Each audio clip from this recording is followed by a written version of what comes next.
So I want to talk today about how we build systems for vulnerable populations. And my talk, I think, is very complementary to that of Gay right before, right?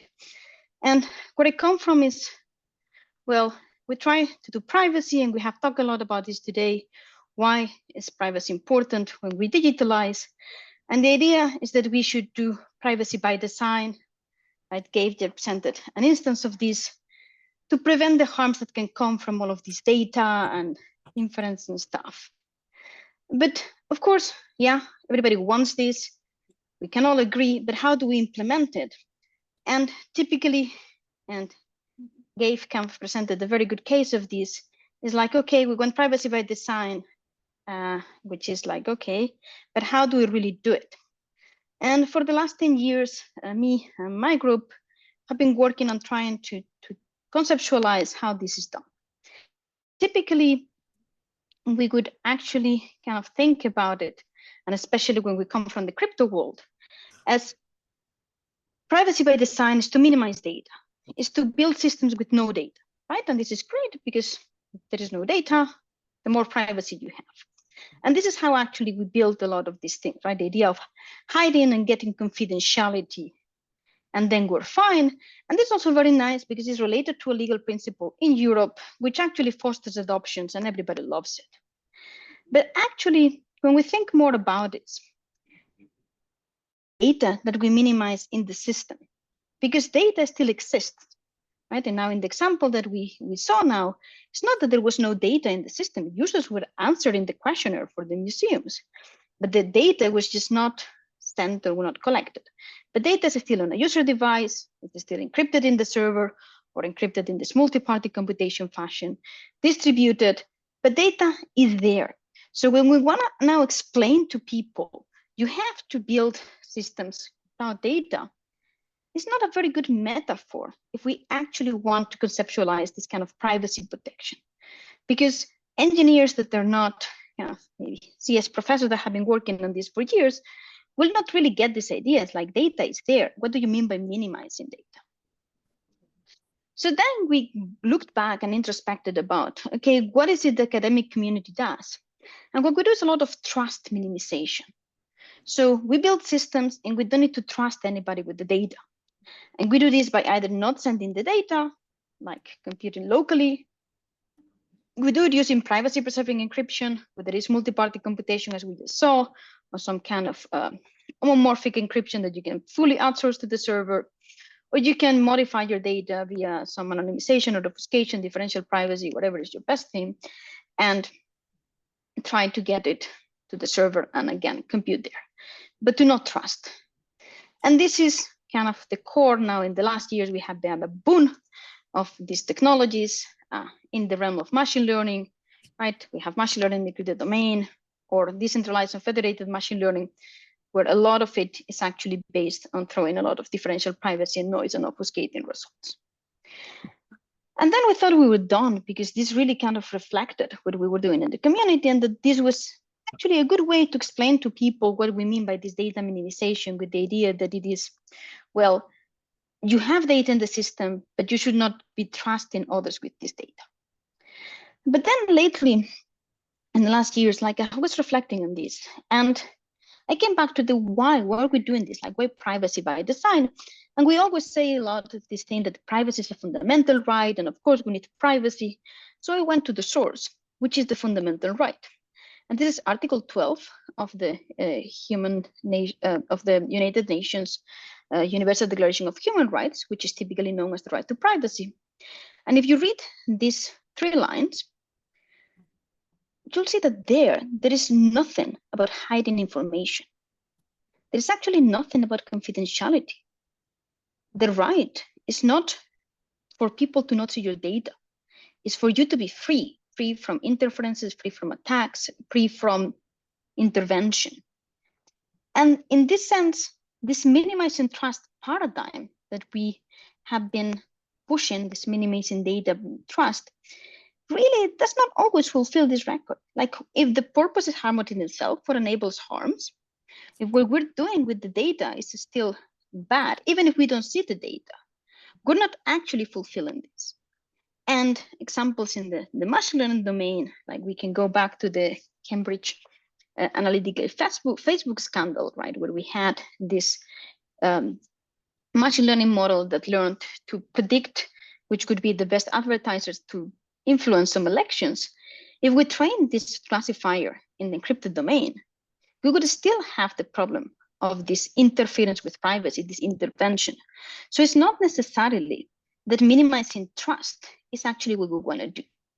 And this is especially important when we're talking about vulnerable populations. And why we're putting privacy in is not to monetize what we're doing, which is a lot of the privacy preserving machine learning and privacy preserving computations we see nowadays coming from Google and Apple. They want to maintain their business model while saying it's all okay, guys, because we're not going to see your data. When you're actually working for vulnerable populations, what happens is that you want to prevent the harms, right? Like Gabe said this thing at the end, like they were terrified when they were publishing this output of the multi-party computation, because maybe the harm would still be there if you could reconstruct. So if we don't tackle that, then this is not enough. And then minimizing trust may also not be the good metaphor that we can use.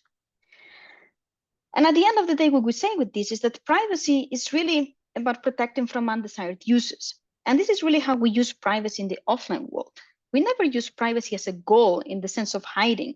When we use privacy, when we don't tell things to our neighbors, our parents, our friends, it's not typically because we want the secret. It's because we don't want the consequences that come from the revealing the secret.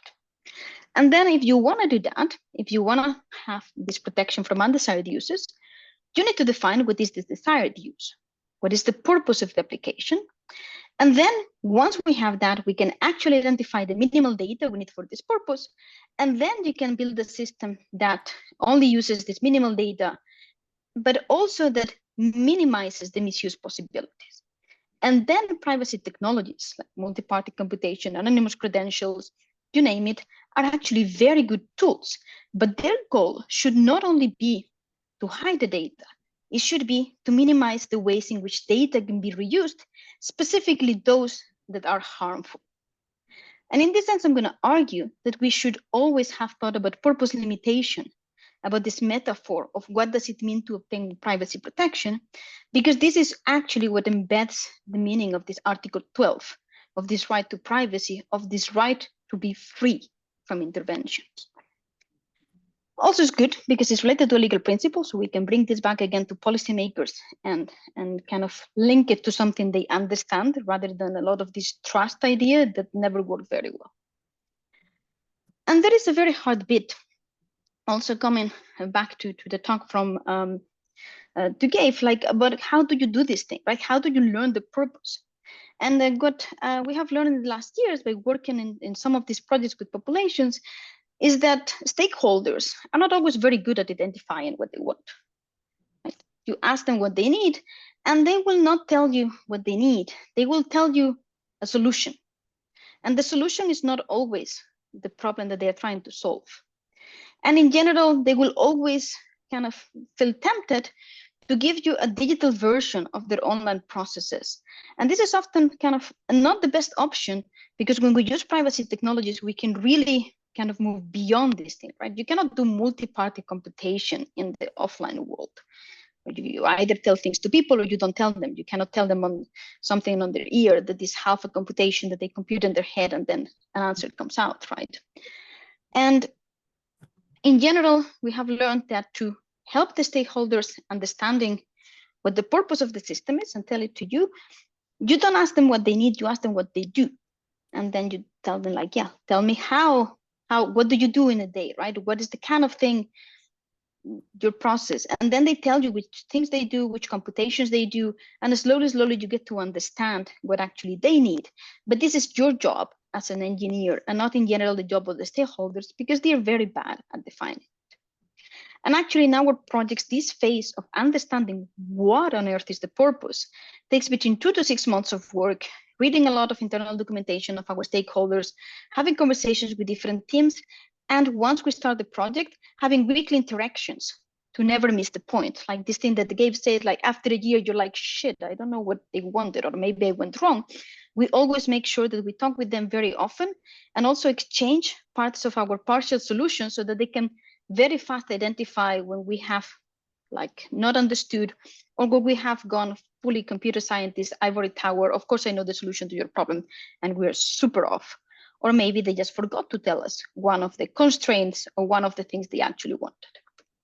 So let me explain 3 cases. So one would be the one that Boy explained before, and that's nice because it saves me a lot of times.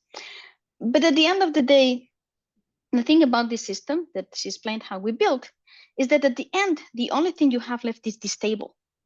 And this table is essentially useless for anything else that is not exactly what we wanted, which is protecting from double dipping with this tag, or making sure that things come from legitimate users, like the signature, and making sure that the distribution has been correct, like the commitment.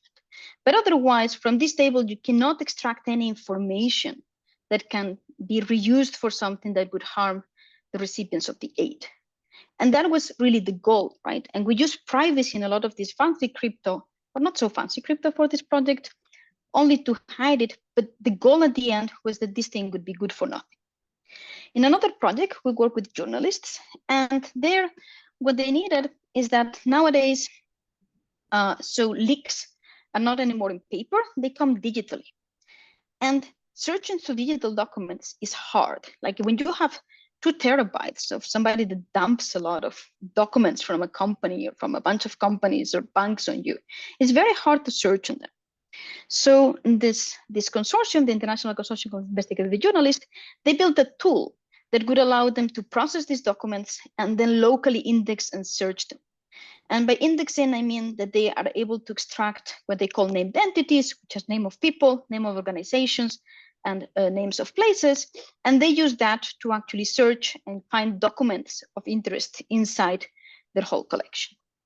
And once they have that, they actually came to us and say, well, can we build something that would allow us to search remotely? Because they said, well, you know, investigations are related, and it would be very nice if we could just search in other leak collections of our colleagues to see if they have something that is not relevant for their investigation, but is actually relevant for ours. And by safe here, I mean that is safe for the journalists and safe for their sources, meaning that nobody can know actually what is in the system, right? Which documents have been leaked, what people are searching for, and any kind of information that could put them at risk. And the first thing was to learn the purposes for this. As I said, we work with them, we run a survey, we talk with them a lot, and we found that they actually wanted 2 things. So one is find if there is anybody in the network that has something of interest for them. And the second one is to be able to have a screening conversation before sharing, right? They are very happy to collaborate. Of course, they are all working towards the same objective, which is to keep the world accountable via their investigations, but still, if they don't know the other person, they don't know who they are, what investigation they are running, maybe they're a competitor, or maybe they don't believe in the investigation, they are not kind of wanna just, you know, if anybody that wants a document, they could just give it to them. And interestingly enough, they didn't want retrieval of documents. That they know how to do. Once they are in contact, they have their own means to send to each other securely documents. We don't need to solve this problem. We don't need to go full gung-ho computer science on them and tell them what to do. We just needed to solve the problems that so far they didn't have a solution. There are more requirements, but the other interesting thing of this project were the constraints. So this journalist, this consortium, have journalists all around the world, not only in Europe and North America. They have people that actually are in countries that do not have very good connectivity or where they don't have very good devices. They also are not online all the time because they are not data centers. And the organization does not own infrastructure. They run everything they have on Amazon services. And that means that this essentially rules out any kind of normal solution would be our go-to in the academia. So we cannot use a trusted third party, like that was part of the thing. They don't trust people with this collection of documents. We cannot decentralize because we don't have two parties. There is only one. In fact, the ICAJ told us in the beginning, well, we can, spin up a couple of nodes in Amazon Web Services. And we're like, yeah, that's not exactly what we mean by decentralized. We also cannot do multi-round protocols or like many round protocols because of this asynchrony when people fall asleep. That would mean that maybe computations would take like days and weeks. And while they can wait a little bit, or they can wait more than what we used to wait for a query on Google in order to make a query in the network, it's not that we can have them waiting for days between things and people wake up and do computations and things around. And that also rules out MPC, and FHE was kind of out of the question, like the length of the messages you have to send. Same thing of circuits in MPC. In the beginning of the project, we're like, oh yeah, we have a great solution. This is everything you want. We just need to send circuits of 1 gigabyte over the network. We're like, 1 gigabyte what? Like we cannot send 1 gigabyte in the middle of Africa. Like, do you know how expensive satellite connection is? Like, so we had to look for other solutions. And I don't have the time to go in depth into this, but at the end, we created a new cryptography primitive that we call multi-set private set intersection. That essentially what it does is very simple private set intersection, but we have a diversifying step that we do in a way using hashes instead of using exponentiation. So it's very cheap and allows us to reduce in orders of magnitude both computation and bandwidth. And we created a new anonymous communication system that could actually be run in Amazon Web Services using private information retrieval or dummy traffic, depending on where you want to pay in computation or in bandwidth, so that they could do their screening. And this was a purely end-to-end engineering effort from understanding the requirements to build the system to the end. Nowadays, the system is integrated in their data share product and will be released in the next, will be in production in the next release. And of course, we have crypto proofs and everything. But at the end of the day, well, what we've built is something that allows them to do these searches without revealing their queries, without revealing collections, and without revealing identities. The only thing that they learned was the only purpose they wanted, which is someone has a document of interest. If they want to reveal their identities via chat afterwards, that is fine. That is their prerogative. Again, we don't intervene in their social interactions as journalists, but the system itself does not increase any of the risks that they had before they would eyes and have all of these digital things and messages going around. And the last example I want to talk about is the contact tracing apps. That, as you remember, there was a pandemic. No, it was hard. We were all at home. And the idea was that we needed to help with this contact tracing because there was not enough bandwidth in humans to be able to handle the amount of cases that we had and prevent other people from continuing spreading the diseases. And when this came, right, we were very, very worried because there was a lot at stake. It was a moment in which people would have taken any kind of solution that would have been given to them as long as they could go back to normal lives. And we wanted to avoid the deployment of technology, again, not that violated privacy. That was kind of our main argument because it's what actually resonates very well on the press and with the public. But the final goal is to create something that could not be abused. Create something that once we put it out there, it doesn't create any kind of traces that can be reused for things that are not the purpose of the system. And the purpose of the system here was to notify people that they were in contact with somebody that was infected so that they could quarantine, but that was the only thing. And to get this done, what we did is to build a system in which phones only would exchange these random numbers. And the only information that would be sent to a server were a series of these random numbers. And these random numbers were not correlated to identity. They were created by a key inside the phone. They were not correlated to location because they were pre-scheduled. They had nothing to do. And they had no information about social contacts because one would only submit their own random numbers.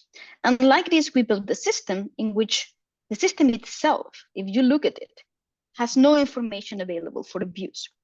And why we know that we succeeded here, and a lot of people after like 1 year or two kind of ask me like, yeah, and you kind of sad that these applications are not there anymore. It's like, no, that's the sign of success.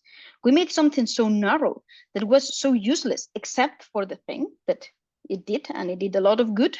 And there are many papers from the immunologist and from the epidemiologist showing the effect.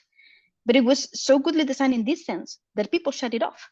Nobody wanted to have this on because you could not do anything with it. So the takeaways I would like to take from this talk is that privacy is not a goal. Privacy, it helps to protect ourselves. And if it doesn't help to protect ourselves from intervention, then maybe it's not a good privacy. And privacy engineering must always be about implementing this protection, not about hiding data. Because privacy technologies have a lot of potential, but they also have a lot of potential to privacy wash harm of applications. A couple of years ago, we had Apple trying to push this client-side scanning, and it was all going to be okay because it was super secure multi-party computation, blah, blah. Beautiful design, absolutely horrible from the sense of protecting the population. Or nowadays, we have big tech trying to push this privacy-preserving advertising, in which they are not going to see the data, but we're actually going to have the same status quo in which they can serve us ads and they can personalize everything. And we don't have this protection from intervention.